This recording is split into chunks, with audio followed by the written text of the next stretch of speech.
Friends, स्वागत है आपका फ्री स्टडी के यूट्यूब चैनल में। फ्रेंड्स, आज हम आपको बताने वाले हैं साइंस के अंतर्गत जो एक चैप्टर आता है, बहुत ही इंपॉर्टेंट चैप्टर है जिसका नाम है वायुमंडलीय दाब।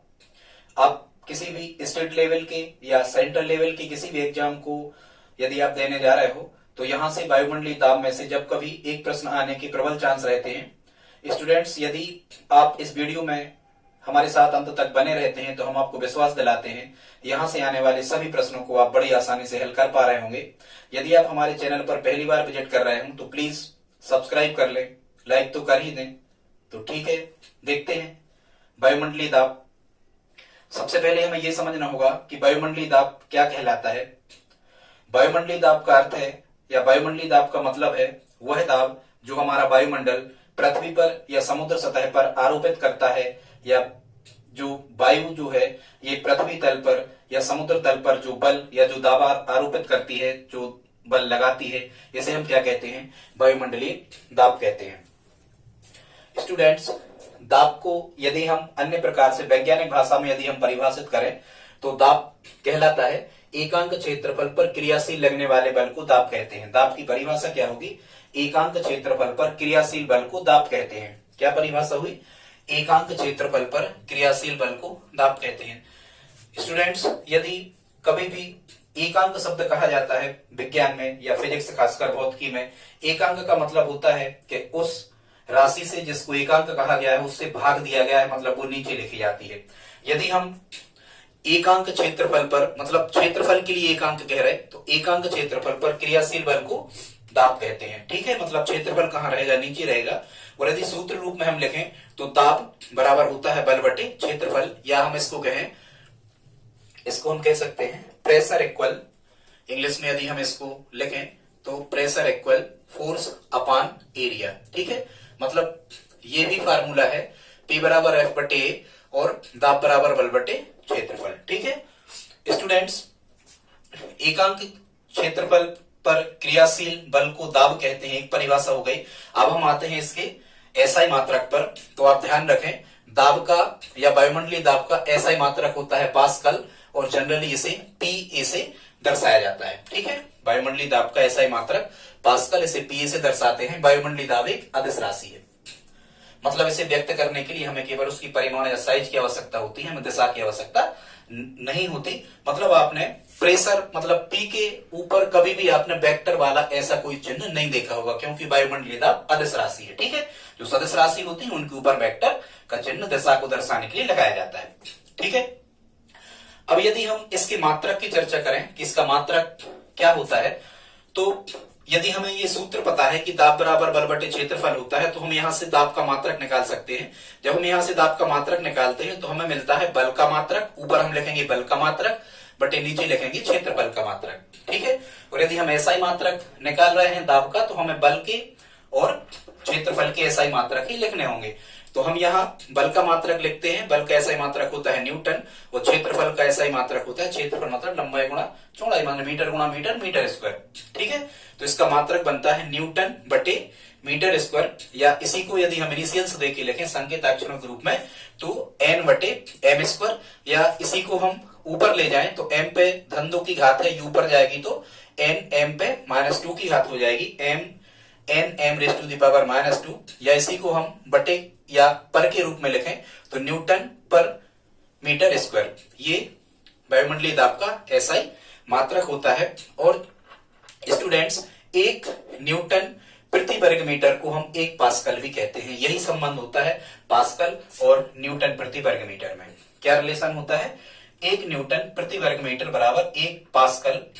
दाब का एक एसआई मात्रक पास्कल भी होता है, क्योंकि आगे जाके वायुमंडलीय दाब पर जो कार्य किया वो ब्लेंस पास्कल के द्वारा किया गया, और उनने अपना मात्रक क्या दिया? पास्कल, जो 1 न्यूटन प्रति वर्ग मीटर के बराबर होता है। ठीक है छात्रों, यदि हम इसका विमीय सूत्र निकालें,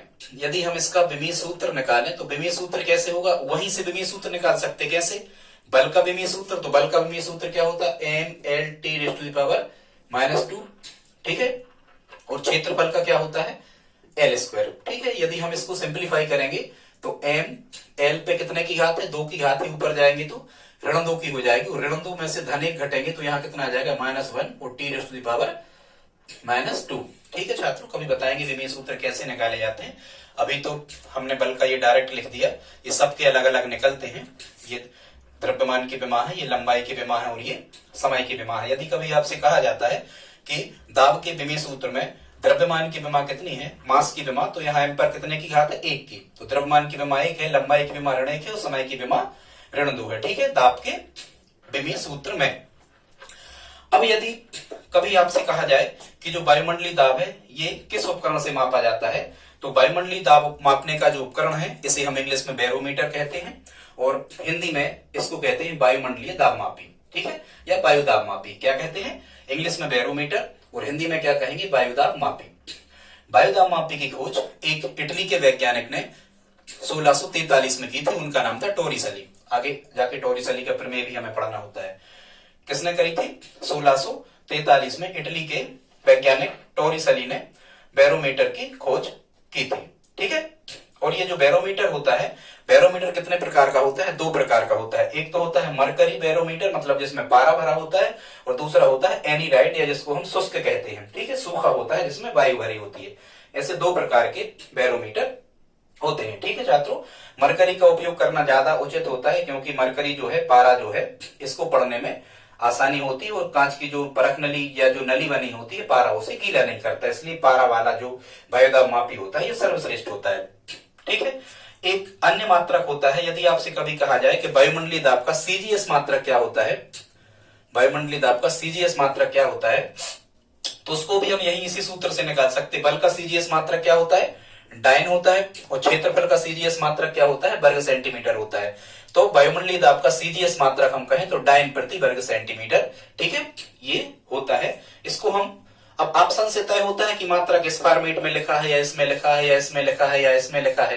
ठीक है, कैसे भी लिखा हो सकता है, ये सभी के सभी एक ही फॉर्मेट में लिखे हुए हैं। ठीक है, हम आपको वायुमंडलीय दाब की परिभाषा बता चुके हैं कि वायुमंडल द्वारा पृथ्वी पर लगाया गया जो बल या जो दाब होता है उसे हम क्या कहते हैं, वायुमंडलीय दाब कहते हैं। कभी कभी आपसे एग्जामिनर पूछ लेता है कि 1 किलो पास्कल में कितने पास्कल होते हैं, 1 किलो पास्कल में कितने पास्कल होते हैं, तो आप याद रखें 1 किलो पास्कल में 1000 पास्कल होते हैं। ठीक है, किलो का तो मतलब ही है, यदि उससे छोटी इकाई पूछी रही तो 1000 ही होंगे। जैसे 1 किलोग्राम में 1000 ग्राम, 1 लीटर में 1000,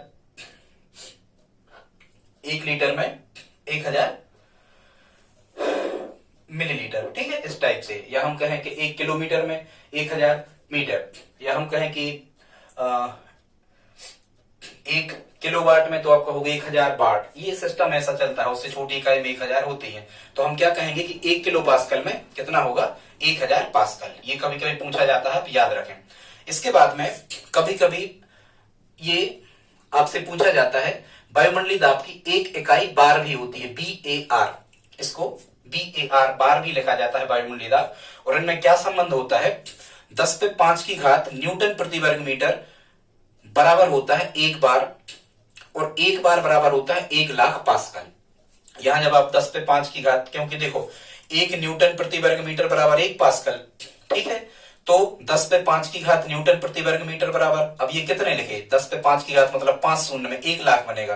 ठीक है, तो 10 पे 5 की घात न्यूटन प्रति वर्ग मीटर में कितना होता है, 1 लाख पास्कल ये बनेगा। ठीक है, या इसी को 1 लाख पास्कल को, या 10 पे 5 की घात न्यूटन प्रति वर्ग मीटर को हम 1 बार भी कहते हैं। ठीक है, ये आप लिखते जाएं। इसके बाद में हमने यहां पर वायुमंडलीय दाब को बताने का प्रयास किया है, उसकी कुछ विशेषताएं, यहां से प्रश्न आते ही हैं, आप अपने नोट्स तैयार करते जाएं। आगे देखते हैं वायुमंडलीय दाब की विशेषताएं बताने का प्रयास हमने यहां किया है। स्टूडेंट्स, पृथ्वी पर वायु का दाब या वायु का भार ही वायुमंडलीय दाब कहलाता है। कभी यदि आपको प्रश्न आता है कि पृथ्वी पर किसका भार वायुमंडलीय दाब कहलाता है, अब ऑप्शन देंगे व्यक्ति का, पत्थरों का, चट्टानों का, कुछ भी, तो हमें क्या कहना है ऑप्शन में, वायु का भार। जो पृथ्वी पर जितना वायु पृथ्वी पर भार या बल या ताकत आरोपित करती है उसे हम वायुमंडलीय दाब कहते हैं। ठीक है, मानव शरीर पर वायुमंडलीय दाब के कारण 15,000 किलोग्राम का बल लगता है। स्टूडेंट्स, ह्यूमन बॉडी पर प्रत्येक समय में हर समय 15,000 किलोग्राम का बल लगा होता है मानव के शरीर पर, लेकिन इस बल का आभास इसलिए नहीं होता क्योंकि मानव के अंदर का जो वायुमंडल अंदर का जो रक्त दाब होता है, ये रक्त दाब उसको संतुलित करके रखता है। ठीक। कभी कभी आपसे प्रश्न पूछा जाता है कि सामान्यतः वायुमंडलीय दाब कितना होता है पारे का। सामान्यतः वायुमंडलीय दाब कितना होता है पारे का। तो इसमें एग्जामिनर आपको जब कभी 4 से 5 डाटा देता है, इनमें से कोई एक डाटा देता है। स्टूडेंट्स, यहां सबसे इंपॉर्टेंट फैक्ट है इसका, जहां से प्रश्न पूछा जाता है सामान्यतः वायुमंडलीय दाब पारे का, मतलब जो मरकरी बैरोमीटर है या पारा वायुमंडलीय दाब मापी है, इसका सामान्यतः वायुमंडलीय दाब कितना होता है पृथ्वी सतह पर। तो यहाँ 3, 4, 5 डाटा हमने लिखे, आप इनको याद कर लें, सब एक ही हैं। यदि आप मिलीमीटर में लिखें तो 760 मिलीमीटर होता है सामान्यतः वायुमंडलीय दाब पारे का। कितना? 760 मिलीमीटर। मिलीमीटर में 760 मिलीमीटर। ठीक है। यदि हम इसे मिलीमीटर को सेंटीमीटर में बदल दें तो एक शून्य घट जाएगा, 760 मिलीमीटर या फिर 76 सेंटीमीटर। यदि सेंटीमीटर में सामान्यतः वायुमंडलीय दाब पूछा जाए तो 76 सेंटीमीटर, और यदि इस सेंटीमीटर में हम 100 का भाग लगाने से मीटर में बदल दें तो 0.76 मीटर। ठीक है। और 0.76 मीटर को यदि हम इंच में बदलें तो ये बनता है 30 इंच। कितना बनता है? 30 इंच। ठीक है। और इसी यदि 30 इंच ऑप्शन में नहीं आता है तो 101.325 किलो पास्कल। मतलब सामान्यतः वायुमंडलीय दाब के इतने डाटा है, 1, 2, 3, 4 और 5। यहां से एग्जामिनर आपसे प्रश्न पूछता है। सबसे इंपॉर्टेंट फैक्ट वायुमंडलीय दाब में से, जहां से प्रश्न बनता ही है। फिर आगे हम देखें वायु का दाब समुद्र तल पर कितना होता है। तो समुद्र तल पर वायु का दाब होता है 1 वर्ग सेंटीमीटर पर 1.25 किलोग्राम। कितना होता है? 1 वर्ग सेंटीमीटर पर लगभग 1.25 किलोग्राम। ठीक है। यही तो हम परिभाषा में कह रहे थे कि एकांक क्षेत्रफल पर, मतलब कितने क्षेत्रफल पर। ये हम वर्ग सेंटीमीटर में भी निकाल सकते, वर्ग मीटर में भी निकाल सकते, वर्ग किलोमीटर में भी निकाल सकते। ठीक है। 1 वर्ग सेंटीमीटर पर 1.25 किलोग्राम जो वायु है ये समुद्र तल पर अपना भार आरोपित करती है। ठीक है। हम अपने शरीर पर हमेशा 112 किलोग्राम का भार लिए घूमते हैं। ठीक है। हम अपने शरीर पर लगभग 112 किलोग्राम का भार हमेशा लिए घूमते हैं। ठीक है। अब हमें इस भार का आभास इसलिए नहीं होता क्योंकि ये भार समान रूप से चारों तरफ से लगता है, इसलिए इसका नियंत्रण हो जाता है। फिर कभी कभी यदि आपसे ऐसा पूछा जाए कि जो वायुमंडलीय दाब है या जो वायु दाब है ये सबसे ज्यादा कहां होता है, तो स्टूडेंट्स सागर तल पर, मतलब समुद्र की सतह पर सबसे ज्यादा वायुमंडलीय दाब होता है पृथ्वी पर। सागर की सतह पर या सागर के तल पर सर्वाधिक वायु दाब होता है। क्यों होता है? क्योंकि देखो सागर की यहां तल लिखा है, तल मतलब समुद्र की सबसे निचली सतह पर। ठीक है। क्योंकि उस पानी का भी दाब होता है, द्रव का भी दाब होता है और वायु का भी दाब होता है, इसलिए समुद्र सतह पर सर्वाधिक वायुमंडलीय दाब होता है। ठीक है। अब यदि कभी आपसे पूछा जाए कि वायु का जो प्रवाह है, ये वायु दाब का जो प्रवाह है ये कहां से कहां होता है, तो हमें ध्यान रखना है वायु दाब का प्रवाह अधिक दाब से कम दाब की ओर होता है। स्टूडेंट्स, चाहे ताप का प्रवाह हो, चाहे वेग का प्रवाह हो, चाहे विद्युत धारा हो, ठीक है, चाहे जल हो, कुछ भी, ये हमेशा अधिक से कम की ओर ही प्रवाहित होते हैं। तो ऐसे ही हमें कहना है कि वायु दाब का प्रवाह अधिक दाब से कम दाब की ओर, मतलब हवाएं कैसे चलती हैं, अधिक दाब वाले स्थान से कम दाब की ओर हवाएं आगे की ओर बढ़ती हैं। ठीक है। अब एक प्रश्न ये उठता है कि ऊंचाई पर जाने पर वायुमंडलीय दाब कैसा होता जाता है। तो ध्यान रखो, ऊंचाई पर जाने पर वायुमंडलीय दाब घटता जाता है, वायुमंडलीय दाब कम होता जाता है। क्यों होता जाता है? क्योंकि वायु का घनत्व तो घटता जाता है। स्टूडेंट्स, केवल वायुमंडल हमारा जो है पृथ्वी का, ये केवल 400 किलोमीटर की ऊंचाई तक है। इसके बाद में वायु नहीं है। ऑक्सीजन लगभग 100 से 125 किलोमीटर तक पाई जाती है। जैसे जैसे आप ऊपर जाते हो वायु का घनत्व लगातार घटता जाता है, वायु दाब लगातार घटता जाता है। इसलिए कभी यदि आपको प्रश्न आता है कि वायु दाब ज्यादा कहां होगा, तो पृथ्वी सतह पर वायु दाब ज्यादा होगा, क्योंकि पूरे वायुमंडल का वजन इस सतह पर पृथ्वी पर नीचे रखा हुआ है। समझ गए आप? तो ऊंचाई पर जाने पर वायुमंडलीय दाब लगातार क्या होता जाता है? घटता जाता है। ये आपको कहना है। फिर यहां पृथ्वी पर समान वायु दाब कहीं नहीं होता। स्टूडेंट्स, पृथ्वी पर, पूरी पृथ्वी पर समान वायुदाब कहीं नहीं होता। समान वायुदाब कहां होता है, मतलब एक सा वायुदाब के मान कहां होते हैं? समुद्र की सतह पर कहीं कहीं होते हैं। ठीक है। कभी कभी आपसे ये पूछ लेता है कि आइसोबार किसे कहते हैं, आइसोबार किसे कहते हैं। स्टूडेंट्स, जो ये आइसोबार लिखा है इनको समदाब रेखाएं कहते हैं, इंग्लिश में आइसोबार और हिंदी में क्या कहते हैं, समदाब रेखाएं। यहाँ बार शब्द से अर्थ लगा लेना कि वैसे ही बार का वजन कितना होता है, बहुत कम होता है, मतलब कोई दाब ही नहीं होता उसका, वहां से उसे जोड़ सकते हो आप। ठीक है, हालांकि हमने आपको बताया था बार भी इसकी एक इकाई होती है। तो समदाब रेखाएं या आइसोबार हम किसे कहते हैं, तो इनको हम कहते हैं कि जो ऐसे स्थान जो जहां पर समदाब होता है, या ऐसे दो या दो से अधिक ऐसे स्थान या दो स्थान जहां पर दाब समान होता है या वायुमंडलीय दाब समान होता है, इनको मिलाने वाली जो काल्पनिक रेखाएं होती हैं, इनको हम क्या कहते हैं, आइसोबार या समदाब रेखाएं कहते हैं। ठीक है, और ये समदाब रेखाएं आइसोबार कहां होती हैं, सागर तल पर होती हैं। सागर तल पर वायुमंडलीय दाब समान होता है, पृथ्वी तल पर कहीं भी वायुमंडलीय दाब समान नहीं होता है, कई कई सागरों के तल पर समान होता है, तो उनको मिलाने वाली काल्पनिक रेखाओं को आइसोबार या समदाब रेखाएं कहते हैं। ठीक है, आगे देखते हैं।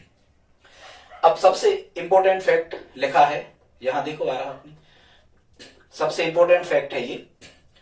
कभी कभी एग्जामिनर आपसे प्रश्न कर देता है कि वायु दाब का अचानक गिरना, वायु दाब का अचानक गिरना, वायु दाब का अचानक गिरना किस चीज का संकेत देता है। तो याद रखना इसका ऑप्शन, मतलब इसका उत्तर क्या होगा, यदि किसी स्थान पर अचानक से वायु दाब गिर रहा है, अचानक से वायु दाब पारे में नीचे आ रहा है, पारे का तल वायु दाब कम बता रहा है, इसका मतलब है वहां पर तूफान आने वाला है। ठीक है, क्योंकि यदि वायु दाब उस स्थान पर कम हो रहा है तो उस स्थान को भरने के लिए दूर से हवाएं बहुत तेज चल करके जल्दी से आएंगी, मतलब तूफान आएगा। ध्यान रखना, तो यदि कभी प्रश्न आ जाए कि वायु दाब का अचानक गिर जाना किसका संकेत करता है, मतलब तूफान आने वाला है, तेज हवाएं उस स्थान पर आने वाली हैं। फिर कभी कभी प्रश्न आता है कि यदि वायु दाब मापी में पारे का तल है या जो पाठ्यांक है ये धीरे धीरे से कम हो रहा है, यहां अचानक कम हो रहा था, अब कह रहा है यदि धीरे धीरे से पाठ्यांक कम हो रहा है, तो स्टूडेंट्स इसका मतलब है यदि धीरे धीरे से पाठ्यांक कम होना चालू हो रहा है, इसका मतलब उस स्थान पर वर्षा होने वाली है। ठीक है, क्या होने वाली है, वर्षा होने वाली है। और यदि आपको ऐसा प्रश्न आता है कि पाठ्यांक में अचानक से वृद्धि हो रही है, उसके पाठ्यांक में माने वायु दाब बढ़ रहा है, क्या हो रहा है, वायु दाब बढ़ रहा है, पारे का तल बढ़ रहा है, उसमें पाठ्यांक ज्यादा हो रहे हैं, इसका मतलब मौसम साफ होने वाला है। ठीक है, हवाएं वगैरह जो चल रही थी वो नहीं चलेगी। ठीक है, क्योंकि वायु दाब वहां ज्यादा हो गया, तो बाहर यहीं से हवाएं दूसरी जगह बह के जाना है, यहां हवाएं नहीं आना है। तो आप समझ रहे, वायु दाब में वृद्धि, वायु दाब मापी में पारे के तल में वृद्धि मतलब मौसम साफ, ये फैक्ट आप नोट करते जाएं। इसके बाद में एक विशेषता और यहाँ पर है, दाब को कभी कभी टोर में भी मापा जाता है, क्योंकि बैरोमीटर वायु दाब मापी की खोज किसने करी थी, टॉरिसली के द्वारा करी गई थी, तो इनने अपने नाम पर इसे क्या कहा, एक अन्य मात्रक दिया, उनने क्या दिया, टोर। ठीक है, और एक टोर बराबर क्या होता है, पारे का 1 मिलीमीटर दाब, एक टोर बराबर पारे का 1 मिलीमीटर दाब होता है, या एक टोर में 133.32 पास्कल भी होते हैं। ठीक है स्टूडेंट्स, आगे देखते हैं, यहां हमने कुछ चीजें आपको बता दी, आगे देखते हैं। दाब की निर्भरता मुख्यतः ताप बढ़ने पर क्या होता है, तो यहां इसका आंसर है कि जो दाब है ताप बढ़ने पर, टेम्परेचर बढ़ने से दाब घट जाता है, टेम्परेचर बढ़ने से दाब घट जाता है, क्योंकि ताप बढ़ने से वायु का जो घनत्व है, वायु की जो सघनता है ये कम हो जाती है। ठीक है, अणु वायु के दूर दूर हो जाते हैं तापमान बढ़ने से। ठीक है, तो तापमान बढ़ने से वायु दाब क्या हो जाता है, घट जाता है। फिर कभी कभी एक प्रश्न आता है कि वायु का उत्क्षेप किसे कहते हैं, वायु का उत्क्षेप किसे कहते हैं और कौन कौन सी चीजें वायु के उत्क्षेप पर कार्य करती हैं। तो वायु का उत्क्षेप, या इसी को हम कहते हैं वायु द्वारा लगाया जाने वाला बल। तो स्टूडेंट्स, ये वायु द्वारा जो बल लगाया जाता है, जैसे द्रव पर उत्प्लावक बल नीचे से ऊपर की ओर लगाया जाता है, आपने पढ़ा होगा, द्रव भी, कोई वस्तु जब द्रव में डुबोई जाती है या कूदता है कोई व्यक्ति, तो वो तुरंत ऊपर की ओर आ जाता है, एक बार तो ऊपर आता है व्यक्ति जो उसमें डूब गिरने वाला, उसमें कूदने वाला होता है पानी में, तो द्रव कौन सा बल लगाता है, उत्प्लावक बल लगाता है, जो हमेशा ऊपर की ओर लगता है। ठीक है, इसी प्रकार से वायु जो है ये भी प्रत्येक वस्तु पर एक बल लगाती है, कहां लगाती है, ये भी ऊपर की ओर लगाती है। उसी बल को हम क्या कहते हैं, वायु का उत्क्षेप, या उसी को वायु का उत्क्षेप बल कहते हैं। ठीक है, कभी कभी आपको प्रश्न आता है कि ठोसों का भार वायु में कम तथा निर्वात में अधिक होता है, वो इसी कारण से होता है कि ठोस का भार वायु में कम क्यों होता है, आप समझ जाओ। ठोस का भार वायु में कम इसलिए होता है क्योंकि वायु उस ठोस पर ऊपर की ओर एक बल लगाती है, इसलिए उसका भार कम हो जाता है। ठीक है। और निर्वात में चूंकि वायु होती नहीं है, निर्वात वैक्यूम, यहां वायु होती नहीं है, इसलिए निर्वात में वस्तुओं का वजन भार ज्यादा होता है। ठीक है। ये गुब्बारे गुब्बारे और हवाई छतरियां इसी सिद्धांत पर कार्य करती हैं, वायु के उत्क्षेप के सिद्धांत पर कार्य करती हैं, इसलिए इनका हवाई छतरियों और गुब्बारों का भार जो है वो कम होता है, क्योंकि वायु इन पर ऊपर की ओर बल लगाती है। ठीक है। कभी कभी आपसे पूछा जाता है ऐसे कौन कौन से उपकरण हैं जो वायु दाब मापी पर या वायु दाब पर आधारित होते हैं। तो जितने भी ये पंप शब्द आपको लिखे आ जाएं, पंप शब्द लिखे आ जाएं कि वायु दाब ज्यादा से कम की ओर बढ़ जाएगा, तो इसमें आता है वायु चूसक पंप, उत्पतक, ठीक है, पंप, बल पंप, वायु पंप और संपीड़क पंप। ठीक है। ये इतने प्रकार के जो पंप हैं ये दाब पर आधारित उपकरण हैं। अब कभी कभी आपसे प्रश्न आता है दाब पर आधारित क्यों वाले कारण, कि ऐसा क्यों होता है वैसा क्यों होता है, और एग्जामिनर वहां से 3-4 ऑप्शन आपको लिख देता है। खासकर ये चीजें, ये अभी तो अपन ने इतना पढ़ा था, ये तो लगभग फैक्चुअल है, पर कॉन्सेप्चुअल क्वेश्चंस जब साइंस में आने लगते हैं तब स्टूडेंट्स यहां से भ्रमित होने लगते हैं। कॉन्सेप्ट क्लियर होना चाहिए। साइंस जब कभी पढ़ी जाती है तो फैक्चुअल नहीं पढ़ी जाती, कॉन्सेप्चुअल ही पढ़ी जाती है। आपको कॉन्सेप्ट क्लियर उसका हो तो हमें लगता है ज्यादा आसानी से आप किसी भी प्रश्न पूछे जाए आप आसानी से आंसर दे सकते हो। अब एक यहाँ पर प्रश्न पूछा जाता है कभी कभी कि जब बल्ब फूटता है तो चट की आवाज क्यों आती है। जब बल्ब फूटता है तो चट की आवाज क्यों आती है। स्टूडेंट्स, जब बल्ब फूटता है तो चट की आवाज इसलिए आती है क्योंकि बल्ब में गैस भरी होती है, हवा भरी होती है। जब बल्ब फूटता है तो वो हवा वहां से निकल जाती है, उस हवा को भरने के लिए दूर से हवा दौड़कर बल्ब की तरफ आती है और वो आवाज करती है। ठीक है। ये इसका रीजन है।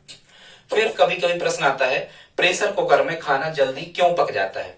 प्रेशर कुकर में खाना जल्दी क्यों पक जाता है, क्योंकि प्रेशर कुकर में जो दाब है वो बढ़ जाता है। प्रेशर कुकर में दाब बढ़ जाता है इसलिए क्वथनांक भी बढ़ जाता है, इसलिए खाना जल्दी पक जाता है। फिर कहते हैं कि पहाड़ों पर खाना देर से क्यों पकता है। पहाड़ों पर खाना इसलिए देर से पकता है क्योंकि ऊंचाई पर वायुमंडलीय दाब कम हो जाता है। जब ऊंचाई पर वायुमंडलीय दाब कम हो जाता है तो क्वथनांक भी कम हो जाता है, इस कारण से पहाड़ों पर खाना देर से पकता है। फिर प्रश्न आता है क्या कारण है कि पर्वतारोहियों की नाक से खून बहने से पीड़ित हो जाते हैं। तो इसका आंसर भी हमें यही देना है कि जब पर्वतारोही ऊंचे पहाड़ों पर जाते हैं, पर्वतों पर जाते हैं, तो वहां का जो वायुमंडलीय दाब है पर्वतों का वो कम हो जाता है। किसके दाब की अपेक्षा? शरीर के दाब की अपेक्षा। ठीक है। जबकि जो उनके शरीर, जो पर्वतारोही हैं, इनके शरीर का जो दाब है वो उतना ही रहता है, लेकिन वायुमंडलीय दाब ऊंचाई पर कम हो जाता है। इसलिए इन दोनों दाबों के अंतर के कारण एक दाबांतर उत्पन्न होता है। दाबांतर मतलब एक बल कार्य करने लगता है, और ह्यूमन बॉडी मतलब पर्वतारोहियों के शरीर पर एक बल कार्य करने लगता है। इसी बल के कारण उनकी नाड़ियां फट जाती हैं और नाक से खून बहने से वो पीड़ित हो जाते हैं, क्योंकि अपने अंदर का जो ब्लड प्रेशर वाला, जो रक्तदाब वाला दाब है वो उतना ही रहता है ऊंचाई पर भी। ठीक है। इसलिए उनमें मैनेजमेंट नहीं होता, उनमें सामंजस्य संतुलन नहीं हो पाता, और जहां भी दाबों में अंतर हो जाता है तो एक बल कार्य करने लगता है। अब यदि प्रश्न आपको आ जाए कि ऊंचाई पर या यानों में पेनों की स्याही बाहर क्यों आ जाती है, तो ठीक है, इसका भी रीजन हमें क्या देना है, वही देना है कि ऊंचाई पर या वायुयानों में या यानों में स्याही बाहर क्यों आ जाती है। वो इसीलिए आ जाती है क्योंकि ऊंचाई पर वायुमंडलीय दाब कम हो जाता है। ठीक है।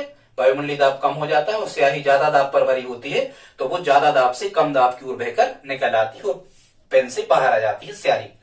कभी कभी प्रश्न आता है कि जब वायुयान उड़ता है तो वहां आसपास खड़े जो व्यक्ति होते हैं उनके कानों में दर्द क्यों होने लगता है। ठीक है। तो यदि वायुमंडलीय दाब में परिवर्तन होने के कारण उनके कानों में दर्द होने लगता है। कभी कभी प्रश्न आता है कि जो भारी बोझा ले जाने वाले जो ट्रक होते हैं इनमें अतिरिक्त पहिए क्यों लगाए जाते हैं। अब छात्रों, अब यहां से साइंस का एक कॉन्सेप्ट आपको याद रखना है, फार्मूला वाला, शुरू वाला, और वो क्या होता है, उसमें हम दाब की परिभाषा लिख रहे थे। क्या लिख रहे थे? दाब बराबर होता है बल बटे क्षेत्रफल। स्टूडेंट्स, क्या होता है? दाब बराबर बल बटे क्षेत्रफल। इसका मतलब क्या है कि जो दाब है, जो प्रेशर है, ये व्युत्क्रमानुपाती होता है, रेसिप्रोकल होता है किसके? क्षेत्रफल मतलब एरिया के। और जहां कोई चीज व्युत्क्रमानुपाती या रेसिप्रोकल होती है, ठीक है, मतलब उल्टी होती है, व्युत्क्रमानुपाती होती है, तो वहां मतलब ये होता है कि यदि प्रेशर बढ़ता है तो क्षेत्रफल कम हो जाता है, यदि प्रेशर घटता है तो क्षेत्रफल बढ़ता है। या यदि हम कहें कि क्षेत्रफल को यदि बढ़ाएं तो प्रेशर माने दाब कम हो जाता है, और क्षेत्रफल यदि घटता है तो प्रेशर बढ़ता है। मतलब एक पी और ए में कैसा संबंध होता है, एक बढ़ने से एक घटता है और एक घटने से एक बढ़ता है। ठीक है, ये रेसिप्रोकल का रिलेशन कहलाता है, व्युत्क्रमानुपाती का संबंध कहलाता है, एंटी प्रोपोर्शनल उल्टा संबंध इसको हम कह सकते हैं। तो यहां से जितने भी प्रश्न हमने लिखे उन सभी में आपको यही कहना है। ठीक है, क्या कहना है कि क्षेत्रफल बढ़ेगा इसलिए दाब कम होगा। क्या कहना है सब उत्तर में, क्षेत्रफल यदि बढ़ेगा किसी चीज का तो दाब कैसा होगा, कम, और क्षेत्रफल घटेगा तो दाब बढ़ेगा।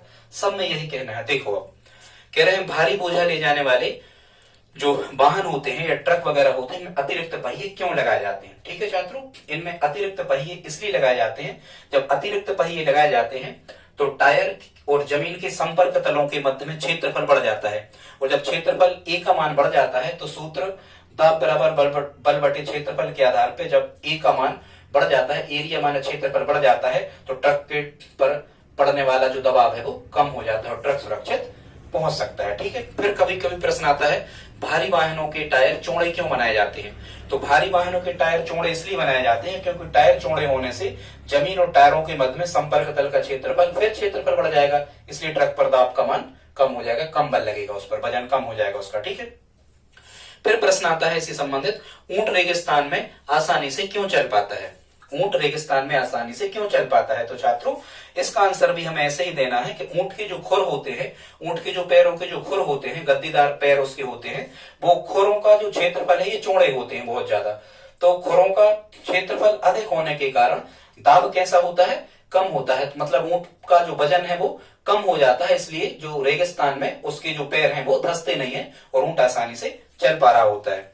फिर कभी कभी प्रश्न आता है गोताखोरों को जल के अंदर से बाहर जब निकाला जाता है तो धीरे धीरे क्यों निकालते हैं, गोताखोरों को एकदम क्यों नहीं निकालते।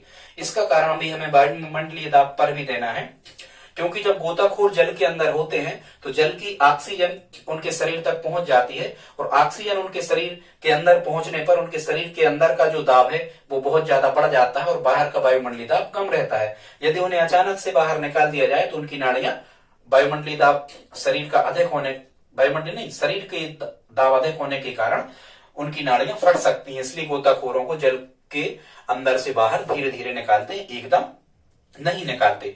फिर कभी कभी प्रश्न आता है कि सोफे की सीट पर बैठने की अपेक्षा खड़े होने पर सोफा ज्यादा धंस जाता है, क्यों, ऐसा क्यों होता है। तो देखो जब आप सोफे की सीट पर बैठ रहे होगे तो संपर्क तलों का क्षेत्रफल ज्यादा होगा, और जब आप सोफे पर खड़े हो रहे होगे, यदि आप सोफे पर खड़े हो मतलब आपके पैर और सोफे का जो संपर्क तल है इसका क्षेत्रफल कैसे हो गया, कम हो गया।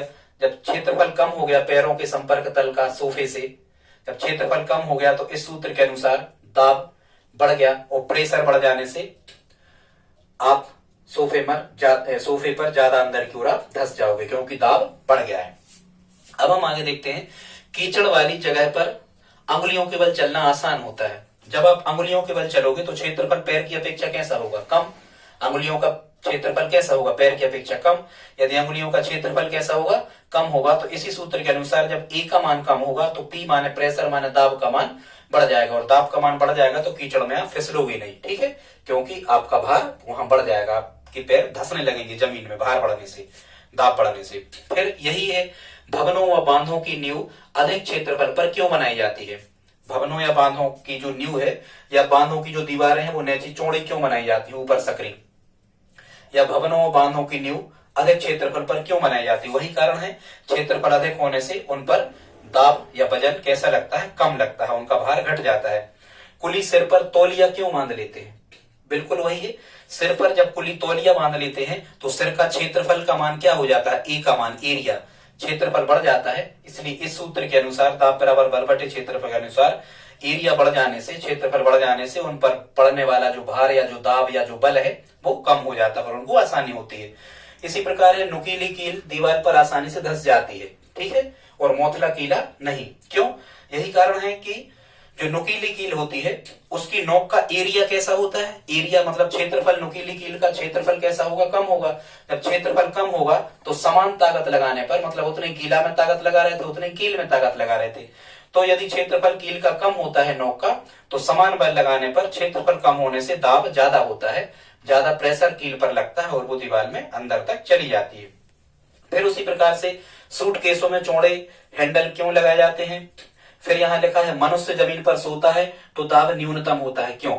जब मनुष्य जमीन पर सोता है तो दाब न्यूनतम होता है, क्यों। पृथ्वी पर लगने वाला जो दाब है वो न्यूनतम होता है कब, जब मनुष्य जमीन पर सोता है। तो देखो जब मनुष्य जमीन पर सो रहा होगा, जब मनुष्य जमीन पर सो रहा होगा तो मनुष्य और जमीन के संपर्क तल का क्षेत्रफल कैसा हो जाएगा, बढ़ जाएगा। और जब ए का मान बढ़ जाएगा तो पी माने प्रेशर, दाब का मान कैसा हो जाएगा, कम हो जाएगा। इसी सूत्र से हमें इन सबके आंसर देना है। ठीक है छात्रों, टाइम ज्यादा लगता है, हमने आपको जल्दी जल्दी में बताने का प्रयास किया। यदि आपको ये वीडियो पसंद आया हो, आप नोट्स बनाते जाएं। आप चाहें तो इसका एक स्क्रीनशॉट भी ले सकते हैं। आप नोट्स बना लें, इनको लिख लें। हमने आपको बहुत जल्दी जल्दी बताने का प्रयास किया, लेकिन हम आपको विश्वास दिलाते हैं कि यदि वायुमंडलीय दाब से कोई भी प्रश्न आपको आता है तो इतने से बाहर नहीं जा सकता। यदि आपने अभी तक चैनल को सब्सक्राइब नहीं किया है तो प्लीज कर लें, लाइक कर दें, कमेंट करें। धन्यवाद।